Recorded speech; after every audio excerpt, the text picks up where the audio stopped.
Παλαιότερα προσπαθούσαμε να αναζητήσουμε τη νομική πληροφορία μέσα σε μία αταξία, να βρούμε το σωστό τόμο, τη σωστή σελίδα, το σωστό συμβόλαιο. Και αυτό συχνά έπαιρνε ώρες αναμονής πριν φτάσουμε στην ουσία της υπόθεσης.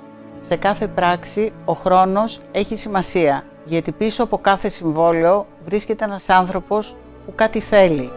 Να αγοράσει, να μεταβιβάσει, να τακτοποιήσει κάτι σημαντικό για τη ζωή του. Σήμερα με τις ψηφιακές υπηρεσίες η πληροφορία είναι πιο άμεσα προσβάσιμη. Μπορούμε να κινηθούμε πιο γρήγορα, πιο οργανωμένα και με μεγαλύτερη ασφάλεια.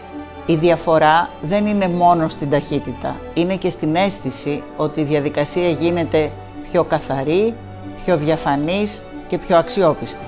Για μας η περιουσία δεν είναι απλώς χαρτιά και συμβόλαια. Είναι η κόπη μιας ζωής. Είναι δουλειά, στερήσεις και προσπάθεια.